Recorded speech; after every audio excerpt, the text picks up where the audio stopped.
جی السلام علیکم. آج انسپائرنگ پاکستانی کی اس ایپیسوڈ میں ہم نے جس شخصیت کو دعوت دی ہے ان کا نام علی اعجاز صدیقی ہے. یہ PwC اکاؤنٹنگ فرم میں مینیجنگ ڈائریکٹر ہیں. لکسمبرگ میں اس وقت کام کر رہے ہیں. اس سے پہلے یہ KPMG دبئی میں کام کر چکے ہیں. آئیے جانتے ہیں کہ یہ اپنے ینگسٹرز کو کیا ایڈوائس کرتے ہیں, ان کا یہاں تک کا سفر کیسا رہا. جی السلام علیکم. Thank you so much Ali بھائی, آپ نے وقت دیا ہے مجھے. کیا حال چال ہیں آپ کے؟ وعلیکم السلام یاسر بھائی, thank you very much for your time as well. الحمدللہ, all is good. How about you? الحمدللہ, تھینک یو. اچھا, مجھے تھوڑا اپنے ایجوکیشنل بیک گراؤنڈ کے بارے میں بتائیں پلیز. جی میرا ایجوکیشنل بیک گراؤنڈ ہے سرٹن ٹوسٹ اینڈ ٹرنس, کچھ اس کے اندر انٹرسٹنگ ایلیمنٹس ہیں. پہلی بات تو یہ کہ میں نے FSC جو انجینئرنگ سے کیا. آئی لو فزکس اینڈ میتھمیٹکس, جو کہ میرے فیوریٹ سبجیکٹس تھے.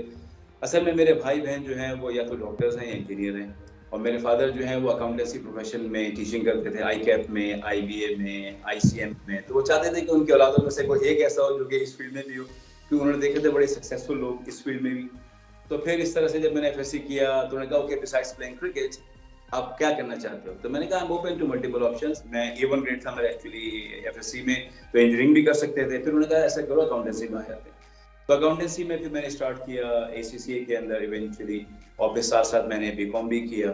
پھر جب میں ACCA کے فائنل میں تھا تو پھر انگلینڈ میں اپرچونیٹیز تھی, تو میں انگلینڈ چلا گیا لندن. تو وہاں سے میں نے پھر ACCA کمپلیٹ کیا, تھوڑا بہت کام کیا. پھر میں نے سوچا اپنی ایجوکیشن کو مزید اسٹرینتھن کیا جائے, تو ڈاؤن دا لائن پھر میں نے انگلینڈ اینڈ ویلز کی جو چارٹرڈ اکاؤنٹنسی باڈی ہے وہاں سے پھر CA مکمل کیا. تھینک یو سو مچ. اچھا, اب مجھے بتائیں کہ کراچی کی گلیوں سے دبئی سے لکسمبرگ, اور اس میں آپ نے UK سے بھی کوالیفیکیشن لی, تو کیسا رہا یہ سفر؟ یہ سفر کوائٹ انٹرسٹنگ تھا, اور اس سفر کے اندر not too much well defined steps. بعض اوقات چیزیں آپ کیریئر کو پرسو کرتے ہیں, اپرچونیٹیز کو دیکھتے ہیں, اور کچھ چیزیں آپ کے ساتھ ساتھ آتی ہیں. میرے فادر, جیسے میں نے ذکر کیا, وہ چاہتے تھے کہ ان کی اولادوں میں سے ایک جو ہے وہ باہر بھی جائے, اپنے آپ کو اسٹیبلش کریں. تو وہ ہمیشہ اس طرح کی اپرچونیٹیز دیکھتے تھے, اور جب انہوں نے مجھے اکاؤنٹنسی پروفیشن میں ڈالا, ہی نیو کہ کچھ لوگ ماضی میں پاکستان میں کام کر کے باہر بھی گئے. صحیح ہے, تو اس طریقے سے انہوں نے مجھے ACC کرتے ہوئے انگلینڈ بھیجا. پھر وہاں سے کچھ اپرچونیٹیز نظر آئیں مڈل ایسٹ میں اور ادھر ادھر, تو پھر انگلینڈ سے پڑھائی مکمل کی, وہیں پہ تھوڑا بہت کام کیا تھا. اور پھر جب اپرچونیٹیز بگ فور میں دیکھی تو پھر ایک اپرچونیٹی ہمیں دبئی میں ملی. اور پھر میرا خیال ہے اللہ کی مہربانی, نصیب اور آپ کا passion, looking for something, when you always look for something good, آپ کو اللہ تعالیٰ راہ بھی دکھاتا ہے. تو پھر اللہ تعالیٰ نے KPMG دبئی میں اپرچونیٹی دی. پھر KPMG دبئی میں تھوڑا سا کام کیا, وہاں پہ ایکسپیرینسز اچھے حاصل کیے. پھر یہ ذہن میں ہمیشہ تھا کہ یورپ کے اندر ایک ڈیولپڈ اکانومی ہے, ڈیولپڈ سیٹ اپ ہے, تو کیوں نہ ہم اپنے ایکسپیرینس کو مزید اسٹرینتھن کریں. اگین وہی والی بات, جب when you looking for some thing, جب آپ ایک چیز کے پیچھے پیشنیٹ ہوتے ہیں تو اللہ تعالیٰ بھی راستہ کھولتا ہے. تو پھر اپرچونیٹیز مختلف کنٹریز میں تھی, ان میں سے ایک لکسمبرگ میں بھی تھی. اس طرح سے بیک ان 2008 پھر میں لکسمبرگ آ گیا. زبردست. اچھا, اب مجھے بتائیں کہ پاکستان میں جو اکاؤنٹنسی فرمز ہیں اور یہ جو باہر انٹرنیشنل لیول پہ ہیں, ان میں کیا ڈفرینسز ہیں؟ Right. I think from the accountancy profession perspective, I must say کہ پاکستان نے decades over decades کافی talented اور competent accountants produce کی ہیں, اور جنہوں نے اپنا لوہا منوایا ہے rest of the world as well. You have seen multiple people in England and also in Luxembourg as well. So ہمیں یہ کہنا چاہیے گا کہ ہماری جو technical education ہے وہ کافی strong ہے اس sense میں, right? پھر بات آتی ہے کہ work experience. So work experience کا ایک جو فیکٹر ہے وہ یہ کہ کس طرح کی کمپنیز, کتنی زیادہ کمپنیز, کتنی زیادہ میچور کمپنیز, کتنے ہیڈ کوارٹرز پاکستان میں موجود ہیں compare to rest of the world. تو یہاں پر ہم یہ کہیں گے کہ پاکستان میں if I exclude the last 20 years or so, in the past کافی زیادہ اسٹیبلشمنٹس تھیں, right? لیکن you know what happened in our country in last 2 decades or so, چیزیں تھوڑی سی ٹربولنس میں رہیں, اکانومک گروتھ اس طرح سے نہیں رہی, تو اس طرح کی ایکسپیرینس کے انوائرمنٹ تھوڑی سی ریلیٹیولی لیس میچور رہی as compared to what you experience in western world. So methodology of doing the work is pretty much same, professionalism is pretty much same, comparable if I can so so. لیکن جب ہم بات کرتے ہیں کہ جو experience کی جو ڈیپتھ ہوتی ہے, یا when you can see more bigger things, you know, اس کے لیے آپ کے لیے ویسٹرن ایکسپیرینس میں جو ہے وہ زیادہ اپرچونیٹیز بھی ہیں, ایونیوز بھی ہیں سیکھنے کے حوالے سے. صحیح. اچھا, اب مجھے بتائیں کہ ینگسٹرز کو جو پاکستان میں ہے اس پروفیشن میں, ان کو آپ کیا ایڈوائز کرتے ہیں کہ ان کو اپنا پاتھ کس طرح لینا چاہیے تاکہ وہ سکسیزفلی اچھی فرمز میں اچھی پوسٹ پہ پہنچ سکیں؟ آئی تھنک بڑا انٹرسٹنگ کوشچن ہے, اس پر کافی بات چیت بھی ہو سکتی ہے. لیکن کانشیس آف ٹائم میں 2-3 چیزوں کو ہائی لائٹ کروں گا, I guess that could be useful and beneficial. پہلی بات تو یہ کہ جو اپنا ایکسپیرینس ہے اور ایجوکیشن ہے اس کو سنکرونائز رکھنا ہے اور ریلیونٹ رکھنا ہے. اس کی مثال میں دیتا ہوں. ہمارے یہاں آپ کو ہوتا ہے پاکستان ایک مائنڈ سیٹ رہا ہے کہ بس ایجوکیشن کو پائل اپ کرو, 1 ڈگری اوور دی ادر. دوسرا جو چیز مشہور ہوتی سنی اس کی طرف چلے گئے وداؤٹ ریلی سینگ کہ آپ کیا چاہتے ہو اور آپ کا ایکسپیرینس کیسے ہے. تو میں سجیسٹ کروں گا کہ کوئی بھی پروفیشن ہو, بی اٹ اکاؤنٹنگ اور ناٹ, آپ ایک بیس کوالیفیکیشن کو پرسو کریں وتھ سیریس ایفرٹس, اور پھر جیسی وہ ایجوکیشن مکمل ہوتی ہے تو پھر آپ ریلیونٹ ایکسپیرینس میں داخل ہوں جو اس کو بیک اپ کرے. It could be informal internships during the education so that when you get a job you are a bit more up and running. تو آپ نے ایجوکیشن لی, آپ نے ریلیونٹ ایکسپیرینس پکڑنا ہے. پھر جب ریلیونٹ ایکسپیرینس پر آگے جاتے ہیں تو ایکسل کرنے کے لیے آپ کو ایک اور ایکسیلنٹ ایجوکیشن چاہیے, سرٹیفکیٹ چاہیے, ڈپلوما چاہیے جو آپ کے ایکسپیرینس کو مزید 4 چاند لگائے. پھر آپ نے وہ ایجوکیشن لی, پھر آپ آگے گئے تو کیا پتا آپ کو مزید اس فیلڈ کی اسپیشلائز ایکسپیرینس چاہیے, پھر آپ دوبارہ ایکسپیرینس کو اپنا ریوزٹ کرتے ہیں کہ آپ where are you heading to, right. تو بیسیکلی یہ کہتے ہیں نا چولی دامن کا ساتھ, it goes all along together, education experience. تو یہ سلسلہ جو ہے that should remain up and running. تو میں اپنے یگسٹرز کو ایڈوائز کروں گا کہ اس چیز کو look forward to it rather than just going for whatever comes along their way. They need to plan themselves a bit more like that. Second میں یہ کہوں گا کہ جیسا آپ کو پتا ہے کہ ٹیکنالوجی کا ایوولوشن ہے, ریوولوشن آیا, this really impacts every industry, every profession, right, to varying degree. تو جہاں جہاں پر افیکٹس ہیں میں تو کہوں گا کہ ینگسٹرز جو پہلے سوشل نیٹ ورک کے ذریعے اپنی ٹیک نالج کو امپروو کریں آن اے سوشل ڈائسپورا میں, اس کے بعد جس فیلڈ میں ہیں اس میں دیکھیں کہ ٹیکنالوجی کیا رول پلے کر رہی ہے. آہستہ آہستہ if you take one step every day on this one, تو آپ پھر اپنے ایجوکیشن ایکسپیرینس کو ٹیکنالوجی کے ساتھ بھی لنک اپ کریں گے. ویری کوئکلی آن اوور پروفیشن, میں سمجھتا ہوں کہ پاکستان میں اگر کوئی ہمارا ینگسٹر اچھی ایجوکیشن سی اے, آئی سی ایم میں, اے سی سی اے کرتا ہے, اس کے بعد بیک اپ کرتا ہے 3 سال کے بگ 4 کے ایکسپیرینس سے, تو یہ چیز ٹوگیدر ول میک ہم quite complete for not only Pakistan but also rest of the world. Okay, اور یہ اس کے بعد پھر doors get open. And if you do it properly, Big Four for good education is going to be a good platform for success in future. اچھا مجھے تھوڑا یہ بتائیں کہ جو پاکستانی اسٹوڈنٹس پاکستان کی انسٹیٹیوشنز میں جس طرح اکاؤنٹنگ کی ڈگریز لے رہے ہیں, ان کے لیے انسٹیٹیوشنز لیول پہ انٹرنشپ کی کیا اپرچونیٹیز ہوتی ہیں بگ کمپنیز میں؟ کیونکہ ویسٹ میں ہم نے یہ ٹرینڈ دیکھا ہے کہ یہ بہت زیادہ ان ہے کہ جو اسٹوڈنٹس یہاں پہ اپنی ڈگریز مکمل کر رہے ہوتے ہیں ان کو انٹرنشپ کی اپرچونیٹیز بہت زیادہ اویلیبل ہوتی ہیں, اس لیے شاید ان کی جگہ بنانا ان میں آسان ہوتی ہے. آپ کیا کہتے ہیں اس بارے میں؟ I think آپ نے بہت امپورٹنٹ اور اچھا پوائنٹ ٹچ کیا ہے. اگر آپ سوچیں کہ جب ہم لوگ اسٹوڈنٹ ہوا کرتے تھے پاکستان میں, انٹرنشپ کا کانسیپٹ بہت ہی مائلڈ سا تھا, بہت ساری ایسی اپرچونیٹیز نہیں تھی. لیکن ویسٹ میں ہم دیکھتے ہیں کہ لوگ ایجوکیشن کے ساتھ ساتھ اس طرح جب بھی موقع ملتا ہے سمر بریک یا سرٹن منتھس وہ ایڈ کرتے ہیں اس کے اندر.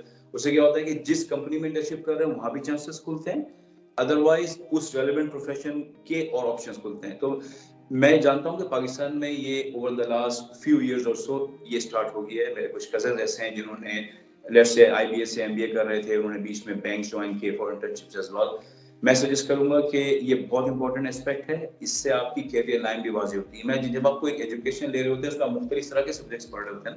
جیسے ہم نے اکاؤنٹنسی کے اندر بھی 4 سے 5 ڈفرنٹ طرح کی چیزیں پڑھی, لیکن جو آج میں کیریئر میں کر رہا ہوں وہ 1 اور 2 مکس ہے, ہر چیز استعمال نہیں ہو رہی. تو جب آپ انٹرنشپ کرتے ہیں تو یو گیٹ ٹو نو کہ کیا چیز مجھے زیادہ اپیل کر رہی ہے جس کے اندر میں مزید آگے بڑھ سکتا ہوں. I think before you moving from bachelor's to master's without this clarity, میرا خیال ہے آج کی دنیا میں یہ فلائی نہیں کرے گا. بیچلرس کریں, انٹرنشپ, سمر بریک لیں, sometimes you might have to go for it. آپ کو ایسا کرنا پڑے گا without having to receive some financial package out of it. لیکن اپنے ایکسپیرینس کو کمپلیمنٹ کرنے کے لیے سمر بریک میں جب بھی بریکس ملے بیچلرز اور ماسٹر کے درمیان حاصل کریں. پھر ماسٹرز مزید کلیئر ہو جائے گا کس چیز میں کرنا ہے, اس کے درمیان بھی آپ انٹرنشپ حاصل کریں. میرا خیال ہے جب یہ پیکج مکمل ہوگا you will be fully qualified with decent start up experience. This will open بہت ساری opportunities for you and then you will find opportunities not only just Pakistan بلکہ دنیا بھر میں آپ کو موقع ملیں گے. پرفیکٹ. اچھا ابھی مجھے یہ بتائیں کہ کتنا آسان ہے ایک پاکستانی گریجویٹ کو پاکستان سے ڈگری لے کے جس طرح لکسمبرگ ہو گیا, یونائٹڈ کنگڈم ہو گیا, آسٹریلیا یا یو ایس میں یا مڈل ایسٹ بھی کر لیں, جاب حاصل کرنا؟ اچھا یہ کافی پرٹیننٹ کوشچن ہے, ایسی بات ہے. میں یہ کہوں گا کہ جاب حاصل کرنے کے 2 حصے ہیں. ایک تو آپ کا گریجویٹ راؤٹ جس میں آپ اس کنٹری کے اندر سے آپ نے پڑھا ہو، رائٹ، اور دوسرا وہ کہ آپ نے کہیں سے بھی پڑھا ہو لیکن آپ کا ایکسپیرینس اتنا سالڈ ہو جو کہ آپ کو اپرچونٹی دیتا ہو. تو بہت ہی کوئکلی میں نے جس سے آپ سے ذکر کیا، اگر آپ نے پاکستان میں ایک ڈیسنٹ اکاؤنٹنگ کوالیفیکیشن کی ہو اور 3 سال بگ فور میں کام کیا ہو، تو میں آپ کو کہہ سکتا ہوں کہ world is very much open. There are many options. آپ کو پتا ہے بگ فور، ایک بگ فور آؤٹ آف 4، کوئی بھی بگ فور نے اراؤنڈ 700 پلس سٹیز میں ہے. 700 plus cities. So if you work in, آپ ایک بگ فور میں کام کرتے ہیں پلس ایجوکیشن، تو you have many doors open, right. This is ایک چیز ہو گئی. دوسرا میں آپ کو سرپرائز کہ ماضی میں ہم جب سوچتے تھے تو ہم لوگ 3-4 کنٹری سوچے تھے، England, America, Australia, Canada, English speaking countries. But جیسا آپ نے لکسمبرگ کا نام لیا، آپ نے یہاں سے بھی پڑھا ہے، بہت ساری اپرچونیٹیز مل رہی ہیں جس میں آپ کو فائنینس کی بہت زیادہ ضرورت نہیں ہے. تو میں ایڈوائز کروں گا ینگسٹرس کو کہ آپ اپرچونیٹیز دیکھیں after bachelors, but perhaps even after masters. Europe میں بہت ساری فنڈڈ اپرچونیٹیز ہیں. آپ جب ان اپرچونیٹیز میں لینڈ کرتے ہیں تو وہی یونیورسٹیز، جیسا آپ نے پہلے کہا، کہ آپ کو اپرچونیٹیز دیتی ہیں انٹرنشپس کی. تو آپ نے پڑھ بھی لیا یورپ میں، انٹرنشپ بھی کر لی یورپ میں، I think you are really at the doorstep of a good success. اچھا مجھے اب یہ بتائیں کہ پاکستان میں اگر آپ کو کچھ آفرز ہوں تو کس طرح کا انوائرمنٹ آپ کے لیے سوٹیبل ہوگا کہ آپ واپس جا کے اپنا کردار ادا کر سکیں؟ رائٹ. میں نے پاکستان تقریباً 18 سال پہلے چھوڑا تھا، تو کافی ایموشنل اٹیچمنٹ ہے ہماری اپنے ملک کے ساتھ، اپنے زمین کے ساتھ، اپنی فیملی کے ساتھ. اگر ہم ان ایموشنس کو تھوڑا سا سائڈ میں رکھیں اور پریکٹیکلی اس کو ایویلیویٹ کریں، تو جو ہم نے ویسٹرن دنیا میں دیکھا وہ well defined secure life, good career opportunities ہمارے بچوں کے لیے، جہاں وہ اچھی ریلیونٹ ایجوکیشن لیتے ہیں اور پھر آگے ایکسل کرتے ہیں، اور پھر وہ لنک اپ ہوتا ہے ان ساری باتوں سے جو ہم نے پہلے کی، پروفیشنل اپرچونیٹیز. تو آئی سی کہ الحمدللہ پاکستان ایک بہتر ٹریک کی طرف جا رہا ہے، اور اس سے ہماری سیکیورٹی کی انوائرمنٹ بھی بہتر ہوگی انشاءاللہ، اور ایجوکیشنل اپلفٹ بھی آئے گا. یہ دونوں چیزیں ہو جائیں، اور پھر اس کے بعد ظاہر سی بات ہے جب آپ بچوں کے ساتھ جاتے ہیں تو آپ اپنی سسٹیننس کو بھی سوچتے ہیں، رائٹ. تو ایک ڈیسنٹ پیکیج ہو، سیکیورٹی ہو، بچوں کی لانگ ٹرم ایجوکیشن بھی سیکیور ہو، اور یونیورسٹیز اپنی collaboration to world wide universities کو بھی امپروو کریں. جب ان ساری چیزوں کو آپ کنیکٹ کرتے ہیں تو ایک اچھا آپشن آپ کو ملتا ہے، جس میں آپ اپنی فیملی کے ساتھ بھی ہوں گے، کلچر کے ساتھ بھی ہوں گے، اور پھر تعلیم کے ساتھ ساتھ تربیت جو ہم یہاں مس کرتے ہیں وہ اپرچونیٹیز وہاں مل جائیں گی. چلیں اب مجھے کوئی آپ میسج دینا چاہیں اپنے ینگسٹرز پاکستانی اکاؤنٹنٹس کو تو پلیز. رائٹ. میں یہ کہوں گا کہ اپنے ڈریمز کو فالو کریں، پیشنیٹ رہیں، اور تھوڑا بہت پیشنس بھی رکھیں. یو مائٹ ہیو ٹو، آپ کو کچھ ایسے اسٹیپس لینے پڑ سکتے ہیں جو شروع میں اتنے بینیفیشل نہ لگیں، لیکن جب آپ آگے جاتے ہیں تو آپ دیکھتے ہیں اس کا بینیفٹ کیا ہے. جب کرکٹ میں کہتے ہیں نا آؤٹ ہو جائے تھوڑا سا رک کے کھیل لو تھوڑے اوورز، اس کے بعد پھر ہٹ کریں گے، تو بعض اوقات آپ کو ڈیفینسو ہونا پڑتا ہے فار اے بیٹر کاز، صحیح نا. تو پیشنیٹ ہونا، آبجیکٹیو اورینٹڈ ہونا، اور پھر تھوڑا سا پیشنس بھی رکھنا. اور عام طور پہ جب ہم سکسیسفل لوگوں سے بات کریں، مشورہ لیں، تو وہ زیادہ اچھا ہوتا ہے. میں لکی رہا، کچھ موقعوں پر امپورٹنٹ ٹرنس پہ مجھے سکسیسفل لوگوں نے اچھے مشورے دیے. اگر آپ ہر ایک سے بات کریں جو سکسیسفل نہ بھی ہو، کیا پتا آپ صحیح فیصلہ نہ کر پائیں. اس کے ساتھ ساتھ میں نے آپ سے پہلے کہا، ایجوکیشن کو کمپلیمنٹ کرنا ایکسپیرینس سے، ایکسپیرینس کو کمپلیمنٹ کرنا ایجوکیشن سے، اس کے آپ اوپر تھوڑا تڑکا لگا دیں ٹیکنالوجیکل اپڈیٹ کا، تو یہ ساری چیزیں مل کے is bound to get you on a good track which leads to success. Thank you so much Ali بھائی for your time. I hope کہ ان شاء اللہ تعالیٰ ہم ایک اور نشست کریں جس کے اوپر ہم مزید اپنے ینگسٹرس کو گائیڈ کر سکیں، ان سے باتیں کر سکیں. Thank you so much. Welcome Yasir, thank you very much to you as well. I think آپ نے بہت اچھا انیشیٹو لیا ہوا ہے، اللہ تعالیٰ اس میں برکت ڈالے، اور آلسو امپورٹنٹلی ینگسٹرس کے لیے جن کے لیے آپ کام کر رہے ہیں اس کا بینیفٹ ملے. Thank you so much.